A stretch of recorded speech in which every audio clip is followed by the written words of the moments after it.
Morning, everyone, and welcome to the Board of Commissioners meeting. We will begin as customary with the observance of a moment of silence.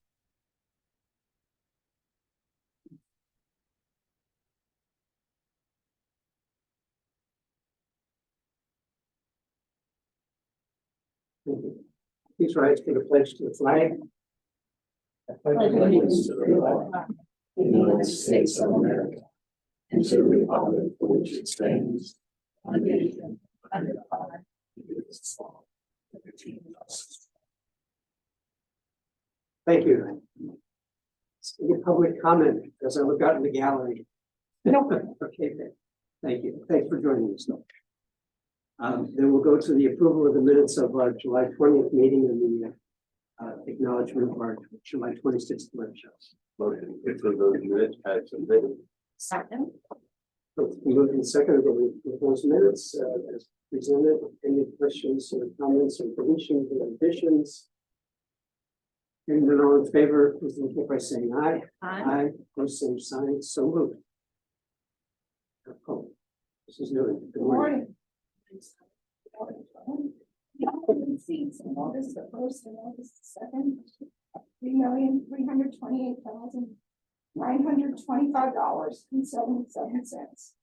Brought us to a total cash of $4,357,268.89. Our expenditures this week were $3,614,539.61. Our tax claim $85,887.75. Leaves a balance of $656,841. Motion to approve the treasurer's report subject to audit. It's been moved. Second. Moved and seconded. Any questions or comments regarding the motion? Yes, I have one. Sally, have we had to use any of our money that we were drawing interest on to cover money that would have come from the state? That's actually moved some today just to make sure we were covered. It's money I had set away. I think I probably used about $2 million. It's funds for future We're payments. talking about two different things. Your question is whether you're talking about the budget impasse. Yes. I don't know if we've felt that quite yet. This has more to do with reimbursements from agencies. Yeah. Right. Yeah, I mean, I actually today, I was at a meeting this morning or a tour actually. So I didn't get here till a little while ago, but I did see we got some remittances this morning. Oh, But I don't know that they were general fund. But the ones we really need.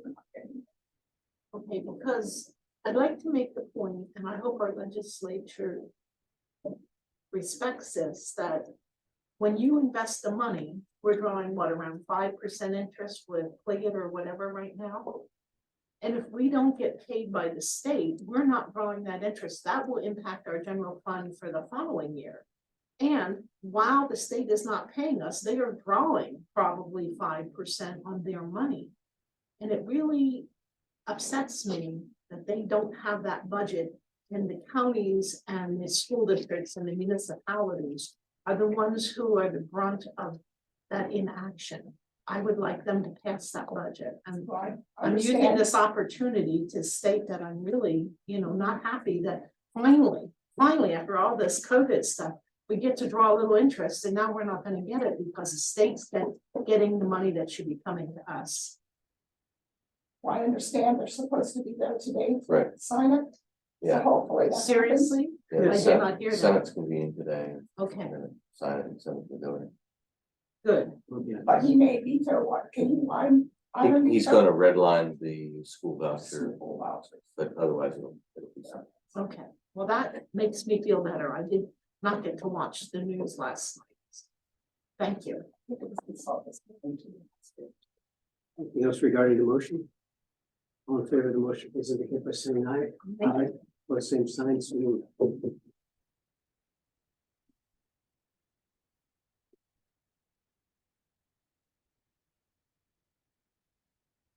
Morning.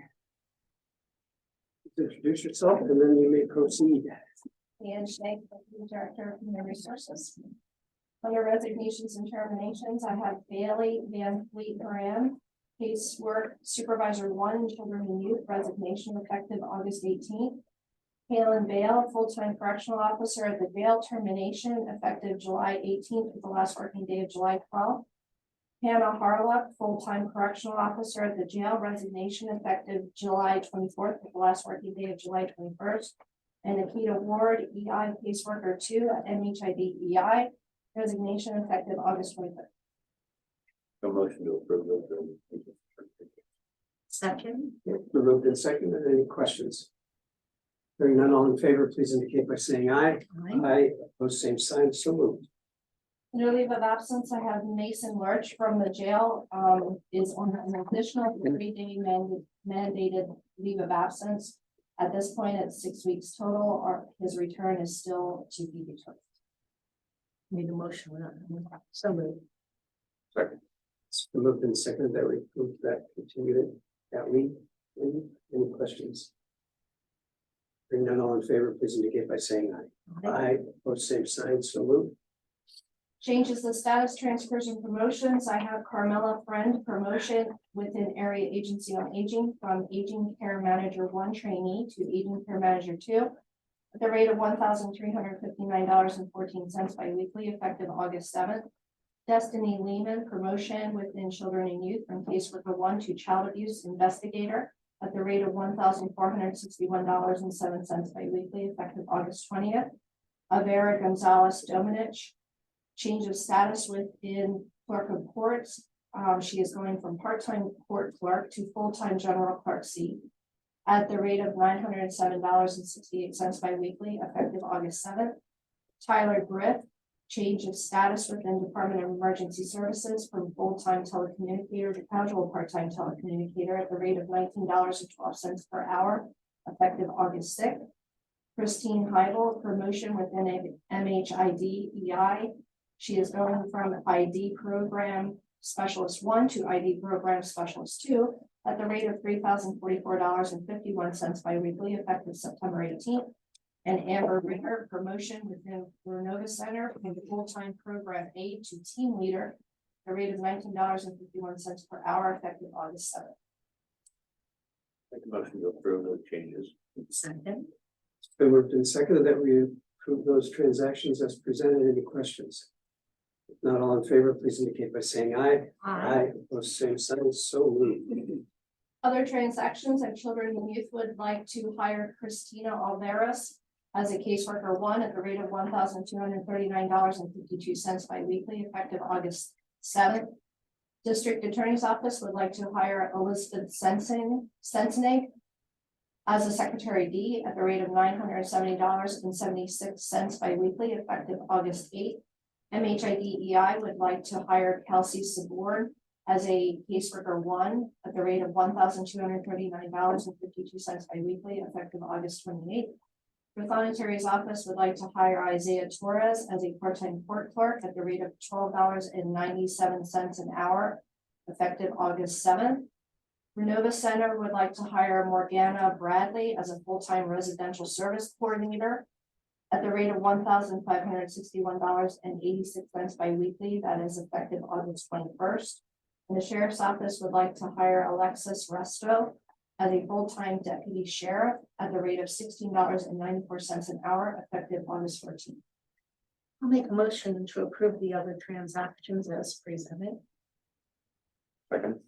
It's been moved and seconded that we approve those transactions. Any questions regarding the motion? Hearing none, all in favor, please indicate by saying aye. Aye, opposed, same sign, so ordered. Moving on to salary board, if there's no questions regarding the transactions presented, is there a motion to adopt these transactions on the salary board? I'll move. Second. It's been moved and seconded that we adopt these transactions to salary board. Any questions? If not, all in favor, please indicate by saying aye. Aye, opposed, same sign, so moved. Thank you. Thank you.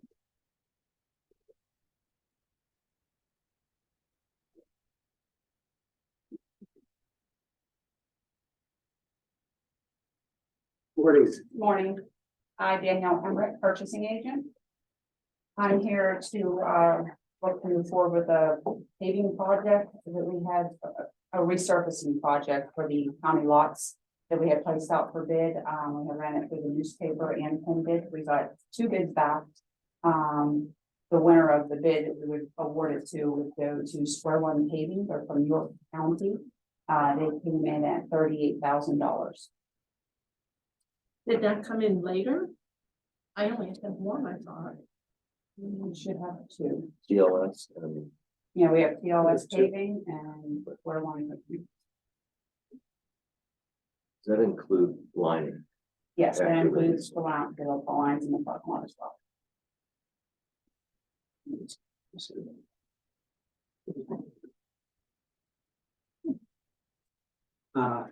Any questions? Let's do a motion. Make a motion to authorize that. It's been a good second. Any questions? Resealing and line painting. Recently you want to. Yeah, we're gonna start before the weather gets bad. Changing conditions. All in favor of supporting the lowest qualified bid? Please say aye. Aye, opposed, same sign, so moved.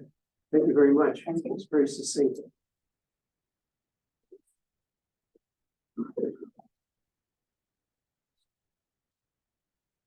What about the- Yeah, we're not gonna fill that one.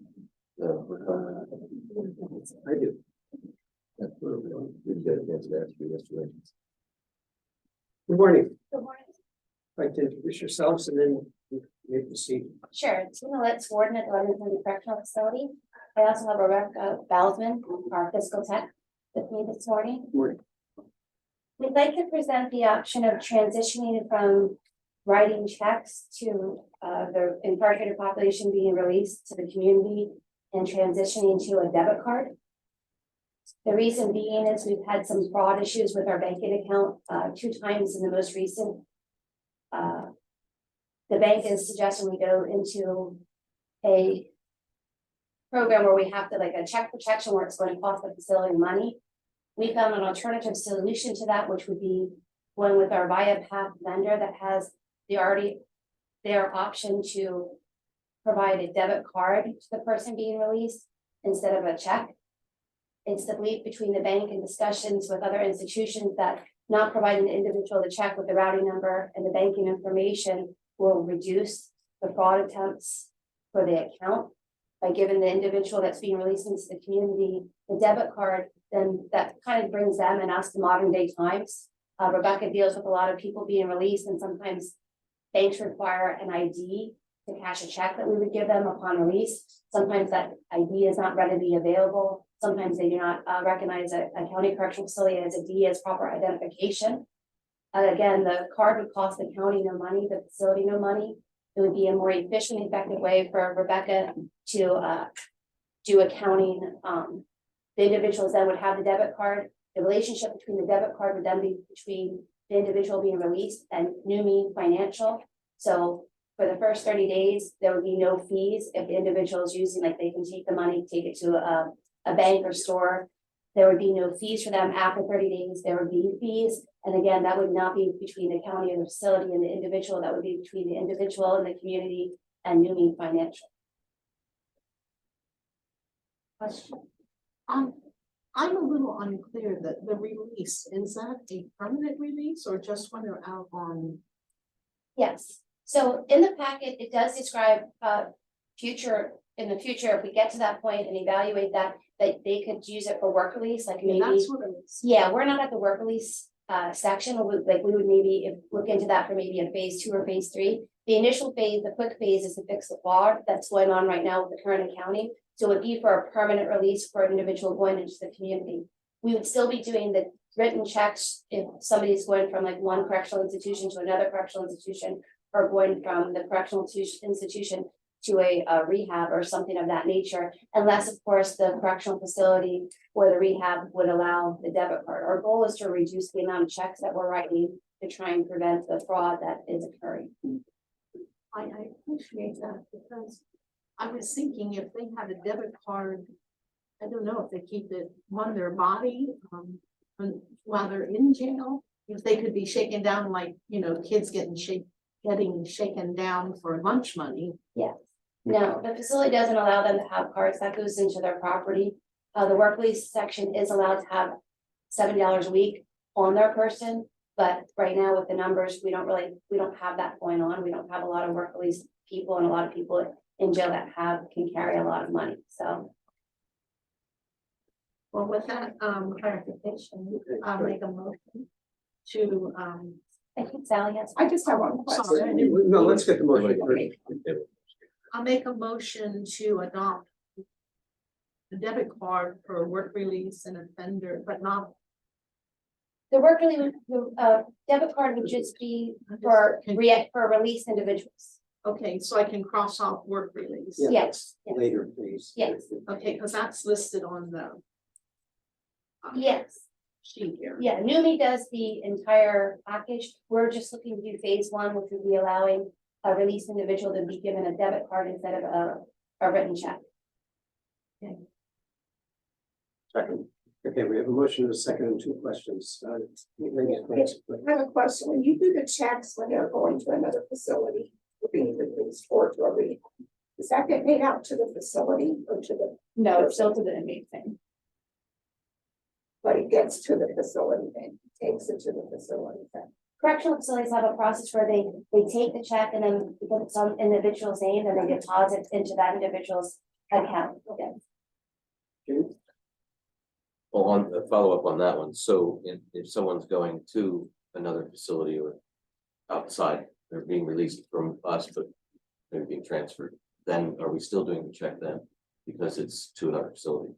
So Yeah, I'm they not wouldn't sure. really be able to use a debit card at another facility. I'm not sure about doing it for the, like rehab facilities, so I'd have to look more into that first Okay. before I would do that. That's Whether we go less the check common. route or the debit card, Yeah, but we if have it's to- going to a facility, it would be a check. We have the ability, and in order to do that, we would request a letter from the institution or rehab requesting what they want. Typically, what happens is their court paperwork, it gets handed off by the sheriff's department when they're transferred to a different facility.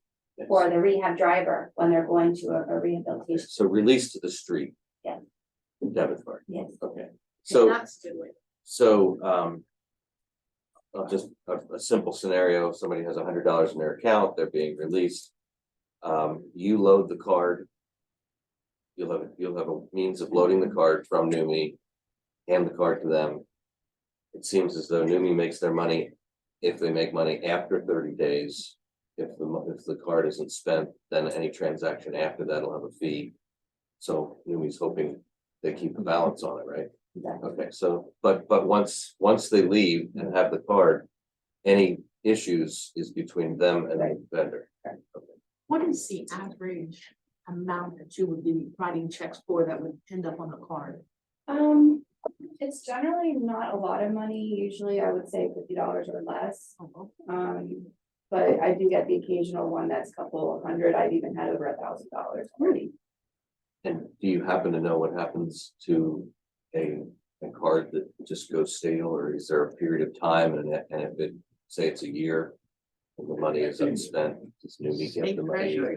does it bounce back? It does, yeah, it doesn't do anything with us after they leave the Okay. facility. I believe they just keep doing the monthly fees until it's down to nothing. Oh, so there's okay. Yeah, it a keeps month. going every month as a Oh, fee if okay. they don't Okay. use the money. So they don't have to turn it over to state credit.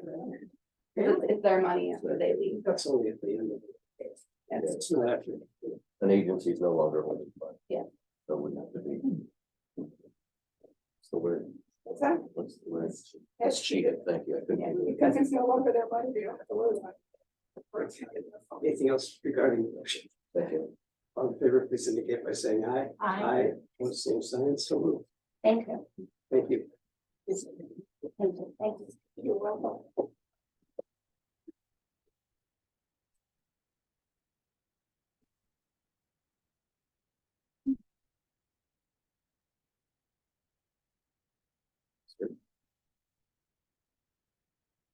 First item I have is a letter of support for Upward Broadband LLC to apply. They're applying to the Pennsylvania Broadband Development Authority Capital Project Fund for implementation of a project to provide broadband infrastructure in unserved parts of Lebanon County. You'll recall, I think, that Comcast was in earlier made a presentation at a workshop, so I think I understand the program and what's in play here. There's a deadline next week for these submissions. Upward Broadband is someone that has done business with DES on tower sites and so on. We've leased space from them, so they originally approached Bob Dowd. He handed it off to me. And I did do a little bit of checking to see if it's all right that you have more than one letter of support. And the answer is yes, because it's in the county's best interest that someone get this funding and provide the underserved and unserved areas. So whether that be one vendor or another, it really makes no difference. And therefore, really the county could support all of their Qualified based on your research on that. So I'd recommend this letter of support for their application to the Broadband Development Authority. Motion to approve that. It's removed and seconded. I had some questions about some language in it, but Okay. It's probably akin to the stuff that I'm not familiar with, so it just seemed a little bit unusual in the bullet points, but I'm not gonna challenge or hold it up for that. It could be, I mean, you're probably referring to the 47% are considered underserved. So that's good. Okay. Upward Broadband will fit up equipment and then fits with our state. It just seemed like there's a little awkward, Oh, but okay. nothing, Okay. that's gonna change anything in terms of our support for them. Any other questions or comments regarding the motion? Not all in favor, please indicate by saying aye. Aye. Aye, opposed, same sign, so moved. Next, I have a street lighting agreement with MedEd. This is for the pre-discussed lights at Monument Park. There are 12 lights at Monument Park. They were installed according to MedEd sometime in the 1980s. You're familiar with them all, they sort of look like flying saucers on the top. They are considered streetlights. They are installed and maintained by MedEd. We get an electric bill for them, so they are streetlights basically. And so if streetlights are in existence, have been installed more than 20 years ago, MedEd has a program where they will replace them at request. And so in going back and forth with MedEd a little bit, the person who there's a contact for street lighting. He's provided an agreement that would replace these lights. And there were basically two choices of style. There was a colonial type or an acorn post type of fixture. And I think the acorn post, I gave you this handouts, but I think the acorn post is probably the most fitting. These would then go from being sodium lights to 130 watt LED lights. So they would be brighter, they would be a little more efficient. We would still be getting an electric bill and so on. Maybe a little bit lower according to their calculations here. And they would estimate it to be done in about 6 months until they get it through their system and get things ordered. The post would stay the same. This would be the fixture head. And I asked them if we could paint them black, match the fixture on the top, and they checked, but they got back and said, yes, you may paint them. For the post, it's our responsibility. The post is going to stay. It's Right. still there. Still, I mean, the condition. Yeah. So it's just that their silver tops would be black. I would like to. Yeah. They probably had to go back and check that. So, Right. but anyway, we're good for all of that if you're willing to enter this agreement. Their motion. I would love to make a motion to replace those 12 lights with the contract. It's moved and seconded. Any further discussion? Not all in favor, please indicate by saying aye. Aye, opposed, same sign, so moved. Just a question, the fire bill, we talked about that. Yeah, I don't have a current estimate on that. Back in 2018, we had looked at that before we painted it. The cost in 2018 was somewhere around $15,000. We opted at that point to paint it for I think under $1,000. We were able to have somebody paint it, so I can get an updated estimate on that. And take a decision from there. Well, I know this lights took a lot of your time, but I would appreciate you pop up on that when you get a chance. Have request for exemption for disabled veteran from real estate tax, Henry Costner of 101 Juniper Street, Palmyra, meeting all the requirements for the program. Request for approval. Motion approved. Second. We have a motion and a second to approve tax relief for this disabled veteran 100%. Any questions regarding the motion? Not all in favor, please indicate by saying aye. Aye. Or same sign, so moved. I have two hotel tax grant requests. First from Penn State University on behalf of the Penn State Extension. Submitted from Del Boyd, Senior Extension Educator, for a Penn State Crops Conference in Lebanon County to be held at the Lebanon Expo and Fairgrounds. And the project cost for this program is $9,376. They're asking for $7,500 toward the grant.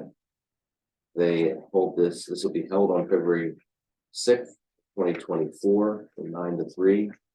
And they, at their last program, had attendance of over 300 and saw growers from Somerset and Mercer County, from as far as Somerset and Mercer counties. And they charge $10 to attend the program, and it provides credits toward pesticide and nutrient management certifications. And I think they felt that that doesn't meet the burden of their expenses, the $10, and they can't go higher than that because it would impact on attendance. So this is why they're asking for support. Did you do the math on the 25%? Does it meet that Yeah. requirement? So 20% would be 1,500, so 18, another 5%, yeah, that's right there. Okay. Actually, no, it was more than, I'm looking on 7,500, on the 9,300. Didn't get that. I'll check Yeah, that. it seems so, just on the quick. We'll make a motion to approve the request from Del Boyd for the crops. Conference. Moved and seconded. Any questions? All in favor, please indicate by saying aye. Aye. Or same sign, so moved. Okay, and the second one I have is from the Lancaster Kennel Club. And this is the Lancaster Kennel Club's annual agility trials. And it is to be held at In the Net, September 30th and October 1st. This is a 2-day event at In the Net. Estimated competitors each day are up to 500 competitors. And this program is total project cost of $22,000. They're asking for $6,835, which they noted is 31%. I did think they attached a number of statistics in terms of how their program has been going over the years. Their attendance increased by from 330 in 2021 to 599 in 2022. And competitors the same. So questions on that, but I'll make a motion to approve that request. Second. It's been moved and seconded. Any questions? Not all in favor, please indicate by saying aye. Aye. Or same sign, so moved. David, can I just ask while we're in this topic of looking to us? Sally keeps us put on our balance, and I think is it time for us to consider a lower threshold? I mean, 3,000 or, just till we get the balance built back up again, so people get the idea that we're, there's a, I think interest continues to increase,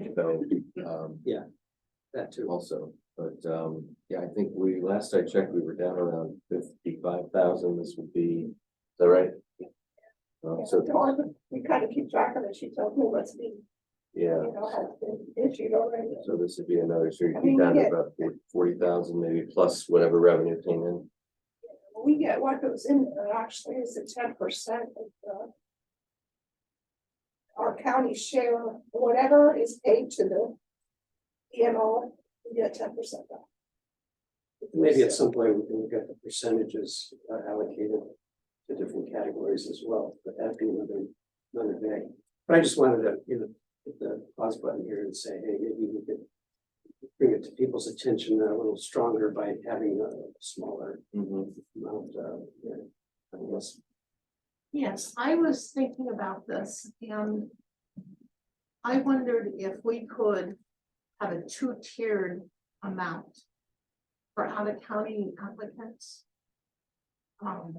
Less and for in-county applicants. Drawing people here more. To leave the in-county applicants to 7,500. And then if you want to reduce to 3,500 from out-of-county, that's what I was thinking. I don't understand the benefit of that to the hotel tax. We're trying to draw people to stay in hotels. I don't care if it's an out of county applicant or in county. They're bringing people in to stay in hotels that generates this money. That's kind of. I understand why you're trying to do that to. So we can reward our local people. But it's all about, we bring people, we have somewhere. I don't think it's gonna be a deal breaker for them on that amount. But I just feel very strongly about supporting local businesses that are utilizing our facilities and bringing people. And we can always make an exception to it. We have that opportunity. Because it's in our guidelines, we feel strongly about something, we can make an exception. So, we don't need to discuss it. I just wanted, I thought maybe it'd be simpler than this, but not, so we'll just. Yeah, I mean, when you went from 10,000 to 7,500, that was kind of I guess just an arbitrary lowering to try to maintain the account. If we took a closer look at what the increase in the number of requests has been and what the average request is. You could probably have more information and make a decision on it. It wasn't anything pressing, but I just felt that maybe it's time to look at it, but. There is a busier season, I would say, is in the spring when they really come in. This is the 17th request of the year.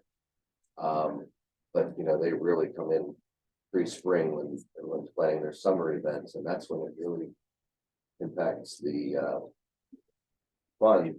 And spring of 24, they have a harder hit unless you make an adjustment. So I think it's a good idea to take another look at it. And the form, they're using the old form. Do we have the new form? We do. Some of the repeats just use the one they had before, so, but we can see that. Ours is something. Yeah. I would go back to the question Joellen had. It seems that they did their 25% on the 7,500, not the Yeah. 9,300 for that. So 25% would be a couple hundred less, it'd be $7,032 versus 7,500. It's up to you if you want to change your Wanted to keep it. Change your approval, but I just wanted to point out the math. You probably 25% is something we should stick to. So you approved 7,500, 25% will be 7,032. I would like to make a motion to correct the math on that, or didn't I make that motion? Right, You're going back to the kennel club? The kennel club one? No, No, the previous one, yeah, you made. I would like to make a motion to amend.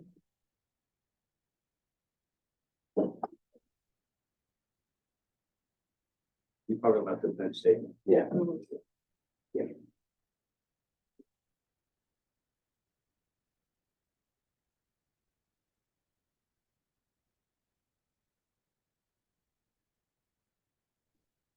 It was second. It's Okay, what it is.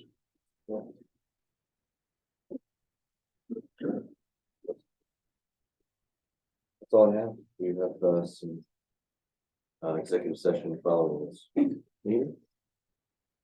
Yeah, is there coming up into the Marcellus Shale cycle? That wouldn't go out until November. So it's The application. the second year would start. Yeah, we didn't do them this past year, so it would be this round. Yeah, be the next round. But applications usually go out in November, decisions in February. Anything else to come before the board? Not all. Seek a motion to adjourn. Stand adjourned. Thank you.